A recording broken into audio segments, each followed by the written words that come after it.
Днес нали разбрахте кой е кандидата на Делян Пеевски за председател на Народното събрание? Той се казва на доцент Наталки. Не случайно БСП беше наричана ново начало цялото това време. Днес всичките тези съмнения в публичното пространство, спекулации се потвърдиха. Господин Пеевски гласува за Наталия Киселова и по този начин, според мен, мечтите на Продължаваме промяната извън Има такъв народ, някой друг да подпише декларацията им за санитарен контрол, тотално рухнаха. Днес за пореден път се доказва още едно нещо.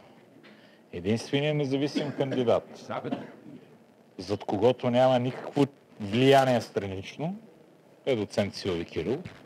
За пореден път е на балотаж и за пореден ден продължава да бъде единствения изход от политическата ситуация. За съжаление, дългата ръка на ДПС прегърна БСП и ги унищожи. Вие имате ли представа за какъв политически проект говори Делян Пеевски? Нов политически проект, който се задава? Нямам никаква представа. Всеки по закон, знаете, в парламентарната демокрация има право да прави проекти, движения, партии, да се явява на избори, да събира подкрепа от страна на обществото и да печели избори. В крайна сметка аз мога да говоря от името на партията, която представлявам. Единствената в 51-я парламент, която беше последователна и продължава да бъде така. Всичкото това, което се случва покрай Киселова, не се случва пред очите ви, случва се по време на почивки, случва се в кабинетите. Може би сега се е случвало и в кабинета на господин Пеевски, за да даде новото начало подкрепата си, нямам представа.